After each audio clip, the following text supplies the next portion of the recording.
It sort of tips your world upside down. A tragic accident or a brutal, calculated murder. Why would somebody want to do that? And then suspicion started to mount. A desperate need to secure vital clues.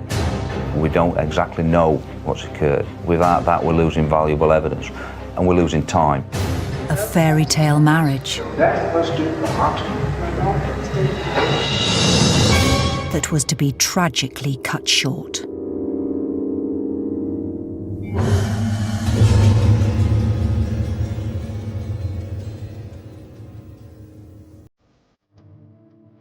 In the foothills of the beautiful Derbyshire Peak District, the market town of Chesterfield is a busy commercial hub, famous for the twisted spire on its parish church. Chesterfield is your average town. We live in a predominantly rural county. It's got your normal crime level and incidents as you would expect. Over the years there has been serious violence and things like that, but it is very rare to Chesterfield. The town was home to Colette and Christopher Daffin, who grew up, met and married here in 1993.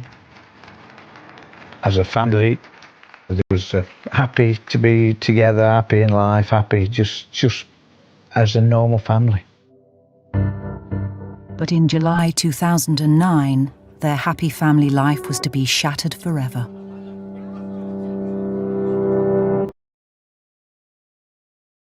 Colette Daffin was born in 1965 and grew up with her mum Maddie and dad John, along with her brother Chris and sister Jane in the Claycross district of Chesterfield. She was the one that had the cuts and bruises. She ought to have been a boy. She used to crack jokes, and I think that come from her dad though. Colette was like any normal child, ever so fun-loving. When we had Chris and Jane, she was always the one to take them under her wing, sort of thing. She was absolutely ideal daughter. You couldn't wish for one better.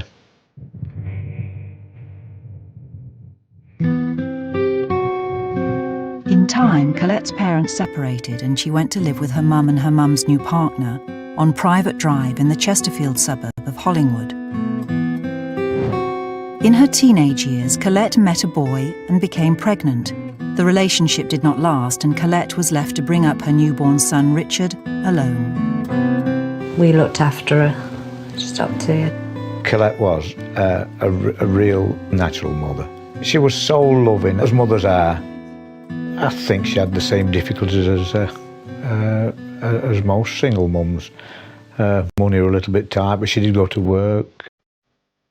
Colette got a job serving behind the bar at the local pub, the Hollingwood, and it was on a night working here that Colette met Christopher Daffin. The couple got on from their first meeting and soon became a serious item. When Colette met Chris, she seemed happy. So if she's happy, I'm happy. I thought Chris was a fine lad. From the day we met, we never had a bad word. I'd never heard really a bad thing about him. He's a guy that you'd like your daughter to meet. And the couple became closer still when Colette gave birth to their son, Jason. Shortly afterwards, Christopher and Colette announced they were getting married. When she came and told me that she was getting married, I just went, whoopee, you know. They seemed very happy together. I mean, they got married in a Methodist church at Staveley. And, you know, they were all happy in that, smiling. So, I mean, as far as I was concerned, it was a good day. Colette was absolutely radiant on her wedding day. She was so happy. Life had taken off, I think. You know, everything was everything I suppose a young girl dreams of was that it was happening. She just looked so beautiful and she looked so happy. I think to Colette it was the happiest day of her life. She did look really happy. Love and to cherish. Till death us do part. But on that magical day, No one could have anticipated that an early death would tragically end this beautiful marriage. What's taking place now, you would never, ever dream that that would ever happen. 16 years after the couple's perfect wedding day, what appeared to be a routine road traffic collision turned out to be far more sinister.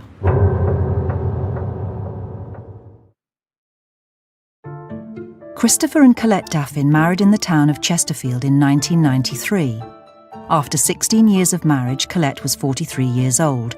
Christopher was 42. With their 2 children, Richard 24 and Jason 16, they were the picture of the regular family living on an average street. Chris was an electrician and Colette worked alongside her mum at a local hotel.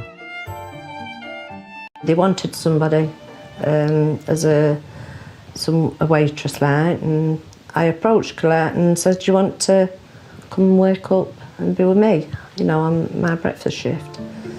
So she says, oh, that'd be nice, Mum. I says, well, just go up for an interview. I says, and I'm sure you'll get a job. And she did. So we were all happy together, you know, it was a good environment to work. We all got on well. When their eldest son Richard moved to Cumbria for work, Colette, Chris and youngest son Jason moved to a new house on Cedar Street. When she moved to Cedar Street, she only lived just at hop, skip and a jump away from where I live. So we both found it easy to get to work because it was only a walk. In fact, Colette's short walk to work would pass the very pub where she and Chris first met many years before. Early in the morning on the 8th of July 2009, Chris and Colette Daffin woke to an empty house. Their son Richard had moved to Cumbria for work, and their second son Jason was on holiday with family friends. Like most other mornings, they sat down to have breakfast together before going their separate ways for work. However, this morning, Chris decided that he was not going to go straight to work. You don't mind if we go fishing, do you, this morning? No, that's fine. Sure. Instead, he was going to go fishing at the local canal, just a couple of hundred yards from their home.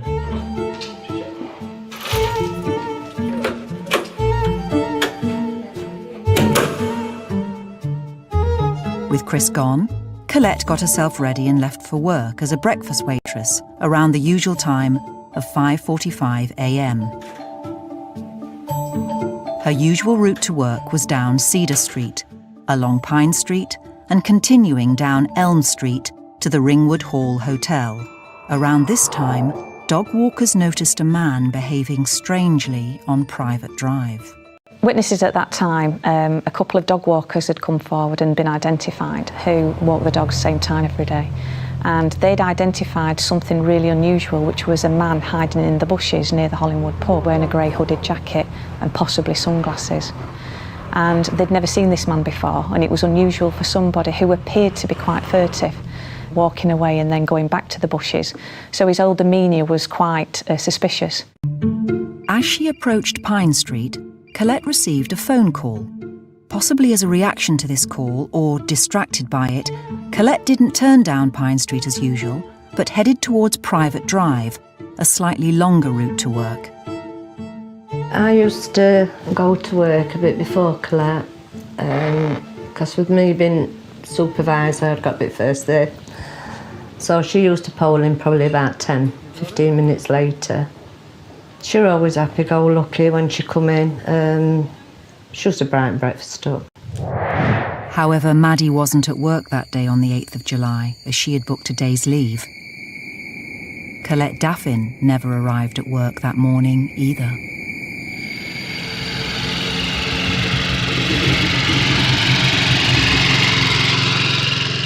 Well, as I arrived at work on the 8th of July, the first thing I was notified was that there had been a fatal RTC, a non-stop road traffic collision where the vehicle had collided with the pedestrian and driven off. So it's still a suspicious incident, something we'd treat very seriously. When Chris Daffin arrived home at about 6:30 that morning, he received a call from one of Colette's colleagues asking him where Colette was, as she had not turned up for work. All right. Well, she left at the normal time. Christopher made a call to the police, and the phone call to us was very much my wife's not turned up for work. The police told Chris there had been an accident on Private Drive, which Superintendent Debbie Platt was monitoring. What we do is road policing would take lead for the investigation, supported by a detective inspector. And we would lock down the road. We would try and identify the deceased, obviously. The fact that Hollingwood was such a close-knit community meant officers at the scene were quickly able to put a name to the deceased. There was a witness who came forward very, very close by to the actual reporting of the incident, who basically says, I know that person, I know who it is. The body was identified as 42-year-old mother of two, Colette Daffin. You've then got the distressing part of this job, which is having to speak to the family face to face. I was sat in the kitchen, settee, in my dressing gown, having a cup of tea, and this knock come to the door. I could see it was a policeman and a policewoman.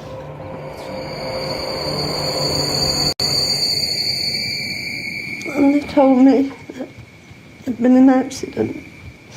I said, where is she? He said, I'm Private Drive. I said, no, we can't, because Claire don't go that way. I can't remember anything from there.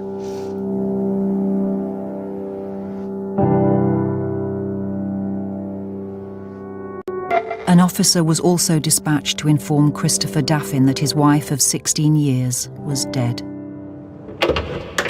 Hi, Chris Daffin. Yeah? Can I come in a bit, please? Yeah. The initial family liaison officer, he went to Christopher's address. He wasn't too sure about Chris's reaction. For all intents and purposes, his wife's left to go to work and she's been involved in this collision. And there was just something that just didn't seem to be right. He didn't show that much emotion. I appreciate that people deal with grief very differently, and he'd had the most distressing news you could possibly take. But his responses and lack of engagement were a worry. On hearing the news of Colette's death, Chris went to call on his mother-in-law Maddie, as news of the accident spread to other members of Colette's family. Around about 9 o'clock, I was informed by my manager that what had happened, and he actually brought me home, and somebody else brought my car. And then I walked in the house, and I don't think for 1 minute there was anybody in the house. They all seemed to be outside on the patio, and I walked out to see Maddie. She was devastated, and at the time, her and Chris were sort of putting their arms around each other, consoling each other. I didn't know what to do myself. I was sort of, I don't know how to put it really. I thought, what can you do now? I mean, and I ended up having to phone everybody up. It was the hardest thing I've ever had to do. He says, there's been an accident. I says, yeah. He says, it's your Colette. I says, right, I'll be over as soon as I can. When I've just, I'll sprint car back round, and he said, no, it's fatal. So, only thing I thought to do was ring my dad up. If I just says, how are you, Chris? Everything all right? And he says, no. And that's when the news came out.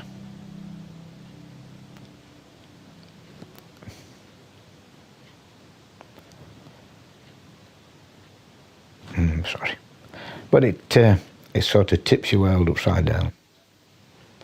He screamed. I can hear that scream now. When he told me Colette had lost her life,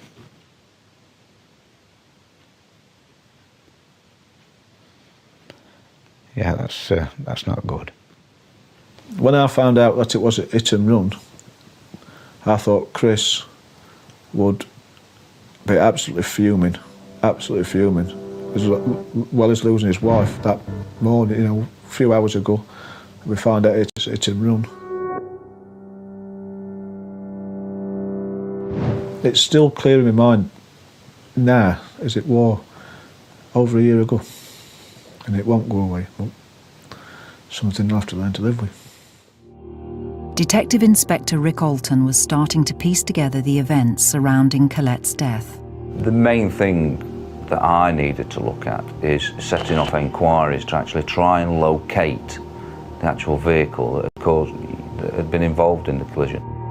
Again, a member of the local community was able to assist the police. He was travelling about 80 yards behind the offending vehicle when Colette was mowed down. The make of the vehicle is Vauxhall Frontera, and it was like the maroon, burgundy maroon, red. We was quite fortunate to have a witness account that basically followed the Frontera down the road. As the vehicle was travelling down, it took an aggressive action towards the pavement, which again, building that in against the camber of the road, would suggest to me that we was going to change this from not an average hit and run accident where somebody had been involved in a collision and then gone out of sheer shock. It was quite obvious that this was going to change to a murder investigation.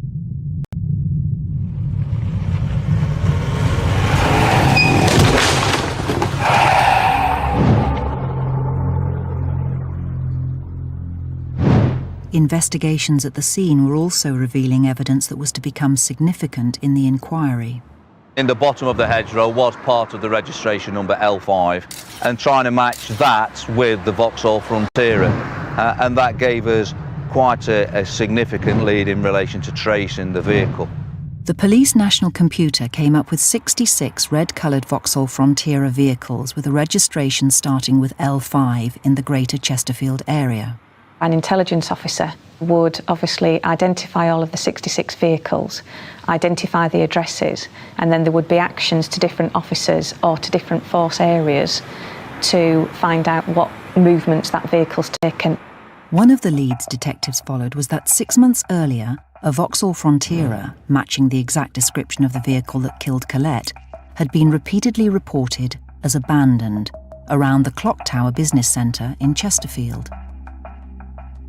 I was made aware that from the intelligence officer that a red Frontera had been seen at the Clockhouse Tower, which isn't too far away from the scene, and that was an abandoned vehicle report where a number of different people have rung in to say this vehicle's parked on private land, but clearly has got no MOT or tax and was causing an obstruction. But on the day of Colette's death, searches for the Frontera in and around the Clock Tower business centre proved fruitless. With police believing this was now a murder inquiry, a specialist family liaison officer from Derbyshire CID was appointed to the Daffin family. I was asked to note anything that I thought was suspicious. The time I spent with Christopher, my gut reaction was that something was not right. The behaviours he displayed, things he did, didn't seem to me to be the behaviours or the actions of a man who just found out his wife had been killed. I just remember him being distracted and looking back quite cold on that morning. Back at the scene of the crime, further evidence was being uncovered. Colette has obviously come to rest once the vehicle's taken off at approximately where we are now, but the critical points for us as the investigating officer and me myself is the fact that in her left hand she had a mobile phone which had obviously suffered during the impact from the Frontera and it was broken in several pieces. The alarm bells start to ring, who's she been in contact with or who's tried to contact her. So for me to obtain that phone data would give me a line of inquiry to actually find out who she's been talking to and the length and time of the calls as well, which starts the investigation going and gives it some focus. Police were about to obtain information from Colette's crushed mobile phone that could quite possibly tear Colette's family apart.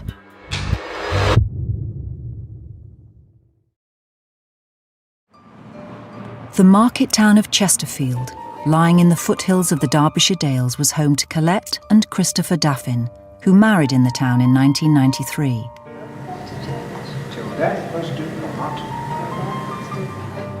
On the morning of the 8th of July 2009, Colette made her usual walk to work at the nearby Ringwood Hall Hotel.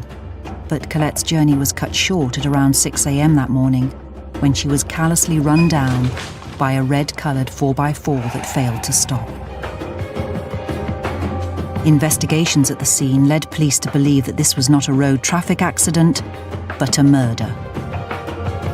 And the fact Colette was on the phone around the time of her death led the police to request her phone data. The mobile phone became very significant in itself because when we'd done some call data, it became then evident that there had been 2 calls from Christopher Daffin's to Colette Daffin, mobile to mobile, and Colette Daffin back to Christopher Daffin. And these calls were between 5:30 in the morning and 6 o'clock. And we believe she was killed around 6 o'clock that morning. So those 4 phone calls and that contact between them is very significant.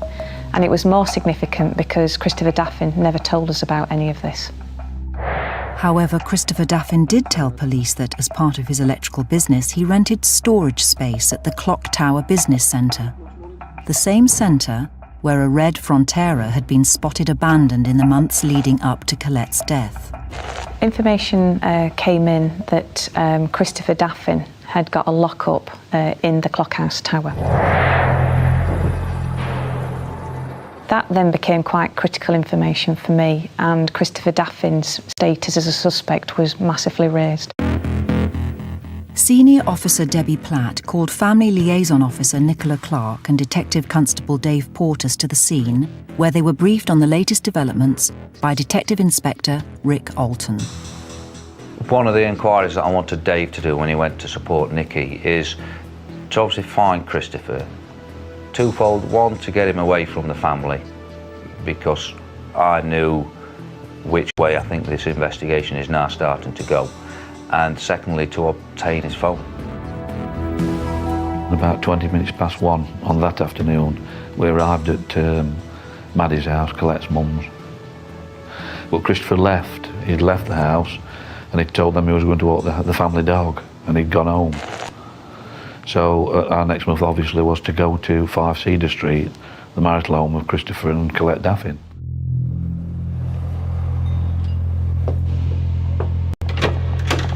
Hi Chris, I'm DC Dave Portas. Can we come in and talk to you? I asked him questions about his movements that morning, and I told him that we wanted his telephone. The only real questions he asked back were why we wanted the telephone. There were no other questions really. And I just explained to him that everything had to be looked into. It was a very serious incident and we needed to look at his phone. I stepped outside the premises and left Nikki with Christopher Daffin, and I telephoned Rick Alton, the DI. I explained to him I got the telephone, the mobile phone. I also told him that something didn't seem right. He was too calm. He wasn't cut up at all about what had happened. Something wasn't right. Something just wasn't right. Chris, I want you to accompany us to the police station. He made a decision to bring Christopher Daffin back to Chesterfield Divisional Headquarters to get details of what had happened to him that morning, what his movements were and where he'd been, and what he knew about Colette's movements. He agreed to this, and we set off and we came back to Chesterfield Police Station.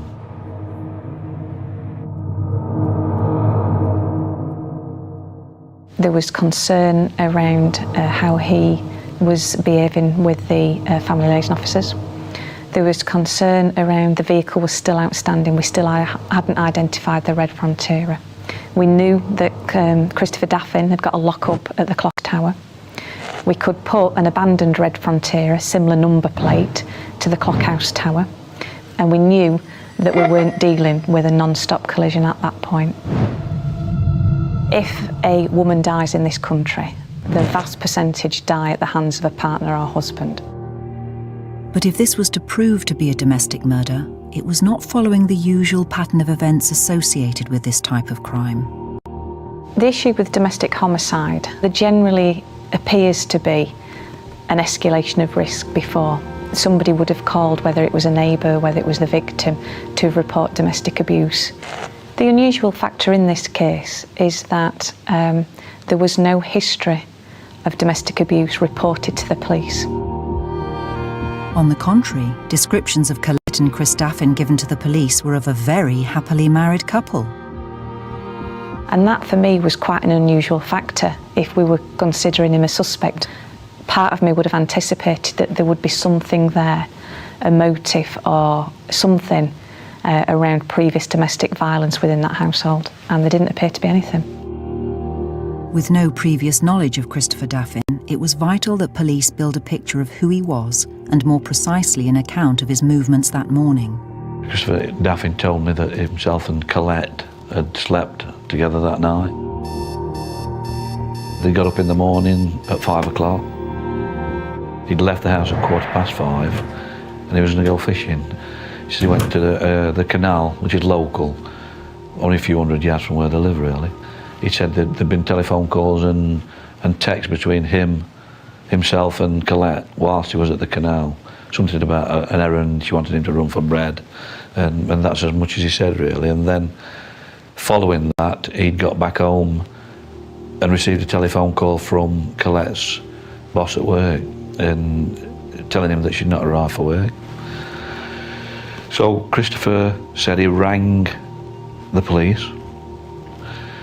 He was told that there had been an accident and somebody would come and see him. He also said that he walked from his house at Cedar Street to the scene, or to where the scene was taped off from, where he was met by a uniformed police officer. He explained who he was to the officer, and the officer took him home. Very shortly after that, I believe, the message was passed by officers that Collette was involved in the accident. He phoned me once he got down to the police station and basically gave me just a brief account of what Christopher's initially saying, and there was no sign of him going fishing. Nobody had seen any fishing tackle, and if he was fishing when when he'd had the news, it was a very short fishing trip. I'm local to this area. I know Chesterfield very well. I do a lot of mountain biking, and I do that route sometimes down there along the canal at Hollywood. And I know where he's saying he was fishing that there isn't a signal down there. It just increases my suspicions around whether his account is actually true or not. With D.I. Alton convinced Chris was lying about where he was at the time of the phone call to Collette, the police decided to take a dramatic step in the investigation. About 2 o'clock in the afternoon, possibly a bit later, myself, D.I. Alton, who's the Deputy SIO, we sat in a police van and we were just reviewing the evidence, and the picture was obviously building around Christopher Daffin. And obviously to arrest anybody is a serious step and not one that you would ever take lightly. You run through a whole series of questions in your mind, because the impact for this family, if I arrest an innocent man, would possibly be catastrophic. Because not only have we told this family that the mother's died, that their daughter's died, but we're now also going to have to go back and inform them that the man we've arrested is the dad, is their son-in-law, is their son. And that's a really difficult decision to make. But the evidence was stacking up overwhelmingly against Christopher, and it's my duty to account for Colette's death.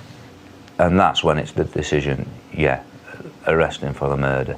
And although, and you say it now, it's quite easy to say, but within that van, there was quite a lot of pressure.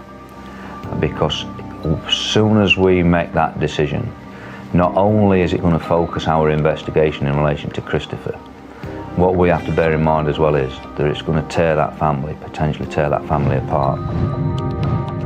We hadn't located the vehicle. Christopher Daffin wasn't wearing a grey hooded top at the house, so there were obviously key pieces of evidence missing. But my view was that there was too much suspicion not to arrest, and we needed then to secure the house, the vehicle. He'd got a couple of vehicles on his drive anyway, and that for me became a key line of inquiry. The decision to arrest Christopher Daffin only 7 hours after the death of his wife Collette was even a surprise to the investigating officers taking Chris's statement in Chesterfield police station. As I was taking the statement, we got approximately a page and a half through the statement, and I received a phone call from the Alton again. So I obviously left the room. I'm speaking to Dave Porters over the phone and basically instructed him that this is what we want doing. Christopher's to be arrested on suspicion of the murder of his wife. And there was a bit of a pause. Then the pause went on a bit longer. And I basically had to say to Dave, did you hear that? And he come back, and it was quite obvious that Dave was shocked. I was taken somewhat by surprise, but I went in, when I got some details off in relation to the phone calls, not tallying with what he was telling us, and other information that had come to light from witnesses. I went into the same room and I arrested him on suspicion of the murder of Collette. What? You do not have to say anything? The only thing he says, it was something like, what? And that was the only emotion I saw from him. He never said another word. He never spoke another word. I told him to follow me down to the custody suite, which he did. I led him down there. He never asked a question. He never said a word. Following the arrest of Christopher Daffin, it was Nicola Clark's job to tell Colette's family that Chris was being held in custody as a suspect in her murder. As a police officer, having to turn up at the family home and inform the immediate family members that we, as the police, had now arrested a husband who they trusted with the care of their daughter. It was a difficult thing to have to do, and their initial reactions were that they didn't want to believe. Maddie was very, found it very hard to believe at that time that he could possibly do something like that. And she didn't want to believe it. But I don't know, neither of us wanted to believe it. I read on the news that they've arrested a 42-year-old man on suspicion of Colette's death. Never in a million years did I think it was Chris that night. I knew they'd got the wrong man. I mean, why would they arrest Chris? So of course I thought, well, he'll be released very shortly. Then we'll have a chat. With Chris Daffin now in custody, police could secure his and Colette's property and search it thoroughly for evidence to link him to the crime. They were also keen to establish a motive. The home address was sealed as a scene. There was 2 vehicles on the driveway, one of which was a white Vauxhall van. Again, that was sealed as a scene. And we also locked down the lockup that Christopher used at the Clockhouse Tower, and then set the parameters of what I was asking staff to specifically look for. And certainly from the home address search, I was looking for a motive. Is this a domestic dispute that's gone totally wrong? And it's been done out of sheer frustration, pressure? Is it financial? Is there anybody else still out there that could be involved? Bear in mind with somebody lurking in the bushes. Searches within the house retrieved financial documents which police hoped might point to a possible motive, while officers beginning a search of Chris Daffin's work van were about to make a significant discovery. Myself and 2 other officers got to Cedar Street. Our intention of being to search a Vauxhall van, which he used for his work as an electrician. And as we removed items from the car and van, they were to be photographed.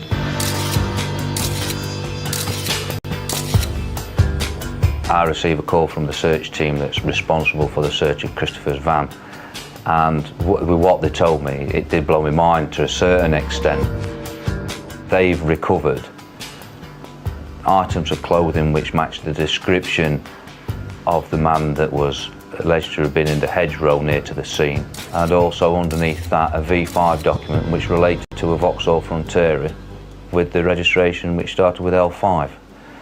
So quite hard to believe at that time, and I think after I'd put the phone down from the search advisor, it was very much sit back and have I just listened and heard what he's told me. The V5 logbook directly linked Chris Daffin to a vehicle that matched the description of the one that brutally mowed down his wife, and the clothes found in his work van were identical to those worn by the man seen acting suspiciously at the scene immediately before the murder. The fact that we found the old doll with the V5 document and the clothing did feel like a vindication for making the arrest, but you never make such an arrest on a wing and a prayer. You've got to have the courage of your convictions in this type of investigation, but we still needed to find that Frontera. It's got to be somewhere local, and that would be the critical piece of the jigsaw. And the person the police thought could help locate the Frontera was about to be interviewed by Detective Constables Dave Portus and Mandy Shunburn at Chesterfield Police Station. It was after 10 o'clock that night we began the first interview with Christopher Daffin. I wanted to know about his family life, but by this time he'd taken advice from his solicitor and he maintained a no-comment interview. Every question that was asked, he replied no comment. If you're genuinely an innocent individual, you would be crying out to be heard in that police station, and you would be giving us your movements and alibis and people who could assist, and we just got no comment after no comment after no comment. No comment. And although, you know, that's a person's perfect entitlement to do that, I just also think it's an indication of guilt of an individual. When somebody decides to go no comment, although the interviewing officers are very frustrated, I'm frustrated because the family are asking us questions around what's happening and we can't give them an account. Time was running out and the police required cast iron evidence to charge Chris Daffin with the murder of his wife. They needed to find the murder weapon, the red 4x4, and that breakthrough would come the following day. On the morning of the 9th of July 2009, Colette Daffin's husband Christopher was in custody in Chesterfield. He was being held on suspicion of her murder by running her down in a red 4x4 the previous day. Colette's family found it impossible to believe her husband had killed her. We thought Chris was a victim. Even how bad I felt, I thought, well, God, he must feel, well, it's ripped my heart out. How was he going to feel? But Colette's sister Jane had information that would rock the family. She came and she started saying that she knew about the affair he'd been having with this other woman, and Colette had asked her not to say anything. It was just horrific, hearing all that. So as well as losing my sister, and like I say, my mum and dad losing their daughter, we have to hear all this. We'd had information into the investigation team that Christopher Daffin was having an affair, and obviously that did become a line of inquiry in its own right. We arrested the other woman. She'd clarified that there had been a relationship over a number of years, that it had been an on-off relationship, and that it had finished, and that she had no idea whatsoever of his intention to kill Collette. And with her movements and an alibi from other people, we were quite clear that she hadn't been involved in the preparation or the actual act of murder. Christopher Daffin wouldn't admit that he'd been having an affair. He says he was friendly with this woman, but he wouldn't have it that he was having an affair. It's strange, but when asked if he was having an affair with this woman, he denied it, but when asked if he'd murdered Collette, he went no comment. Police had arrested Chris less than 7 hours after Colette's death. Subsequent searches of Chris's work van had revealed clothes similar to those worn by a man acting suspiciously at the scene, and a logbook belonging to a red-coloured Vauxhall Frontera, the vehicle used in Colette's killing. A vehicle that the police had yet to trace. The frustrations that we're feeling, because this car is still outstanding, you know, we've looked at everything. We've looked at the intelligence systems, we've looked at AMPR, the number plate recognition system, we've looked at speed cameras, we've had the helicopter up doing all the surrounding area, we've even gone to the extent of asking the fire service, not just in this county but other counties, if they get any burnt out vehicles. The car is critical because it's actually the murder weapon that was used to murder Colette. And by finding the vehicle, hopefully we will then have forensics on the vehicle that would connect Christopher to the inside of the vehicle and Colette, sadly, to the outside of the vehicle. Once again, it was a member of the public that came forward with vital information. A call comes into the police and it's basically a woman local to the community. She's heard about the incident because of how close the community is, and she's walking down a pathway at the back of a club that's waiting to be knocked down. It's totally derelict, and stuck right underneath the club in like an open garage is the Vauxhall Frontera.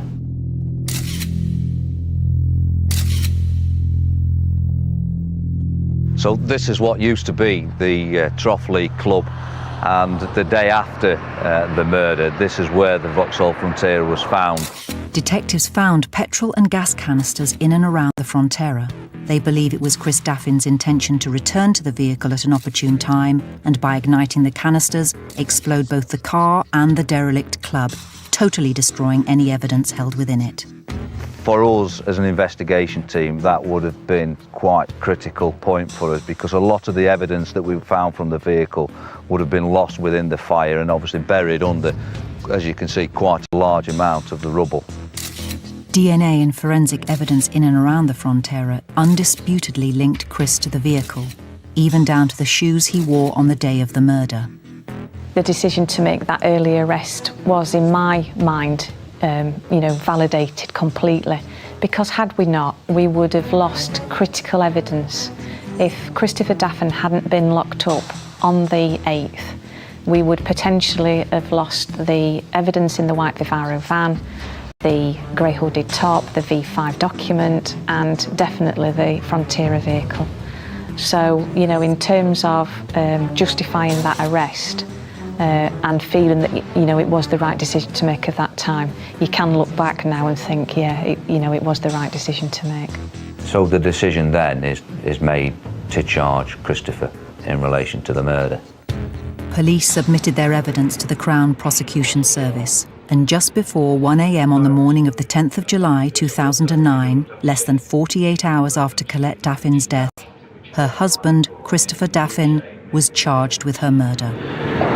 Charges are on the 8th of July 2009 at Chesterfield in the county of Derbyshire, murdered Colette Daffin, constant common to make a miracle out of that charge. Didn't do it.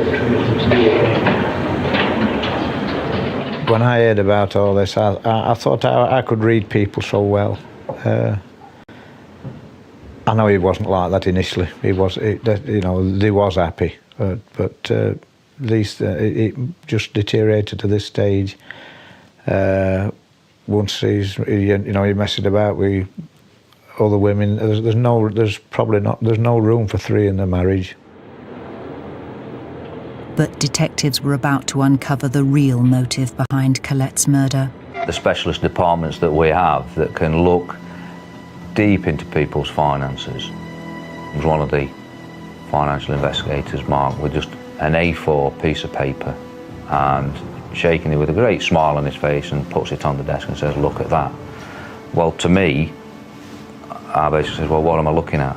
Because it's an insurance policy for £250,000. Life insurance had been taken out on Colette Daffin for a figure far greater than any other previous policy. And police had concerns regarding the authenticity of the signature on the policy. It came back from the forensics at Birmingham, which basically says that that is not Colette's signature. Which again, when you sit back and you think, this has obviously been planned over a considerable period of time. Again, that gives you your motive. With overwhelming evidence stacked up against him, Christopher Daffin eventually pleaded guilty to the murder of his wife, Colette. On the 7th of April 2010, Chris Daffin appeared at Nottingham Crown Court for sentencing. When the judge sentenced Christopher Daffin to 25 years for murder, it's a mixed emotion, really. You know that your decisions, your investigations have been sound, and that's been justified in a court of law. But you're also conscious you sat in that courtroom and there are numerous family members and friends there, and so it's a mixed emotion, really.